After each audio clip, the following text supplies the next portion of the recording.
গাজা উপত্যকার দৃষ্টিনন্দন এক শহর, ফিলিস্তিনের জনসংখ্যার প্রায় অর্ধেকের শেষ আশ্রয়স্থল এটি। শুক্রবার এখানেই বিমান থেকে গোলাবর্ষণ করে দখলদার ইসরায়েল, মাটিতে মিশিয়ে দেয় বেশ কিছু বহুতল ভবন।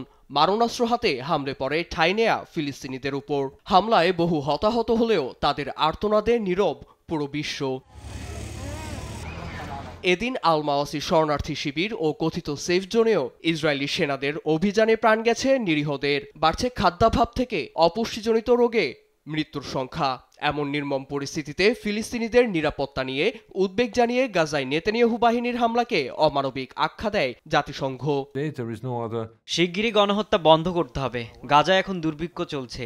গাজা সিটি 10 লাখ ফিলিস্তিনের আশ্রয়স্থল। সামরিক অভিযান বন্ধ না হলে আরও মানুষ মারা যাবে।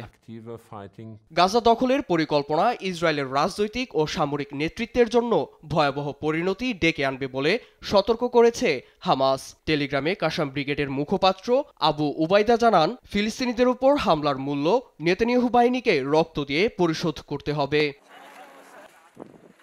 এদিকে চলতি বছরের সেপ্টেম্বরে জাতিসংঘ সাধারণ পরিষদের অধিবেশনে ফিলিস্তিন রাষ্ট্রকে স্বীকৃতি দেওয়ার কথা রয়েছে বিশ্বের একাধিক দেশের। এর আগেই প্যালেস্টাইন লিবারেশন অর্গানাইজেশন সহ পশ্চিম তীর ভিত্তিক 80 ফিলিস্তিনি কর্তৃপক্ষের ভিসা প্রত্যাখ্যান ও বাতিলের ঘোষণা দিয়েছে ট্রাম্প প্রশাসন, যা তুলে নেয়ার আহ্বান জানিয়েছে প্রেসিডেন্ট মাহমুদ আব্বাস।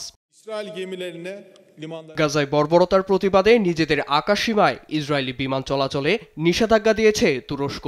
এছাড়া সমুদ্র বন্দর থেকে জাহাজ সরিয়ে নেয়ার নির্দেশও দিয়েছে দেশটি। নীরব দাস, নিউজ ডেস্ক, দেশ টিভি।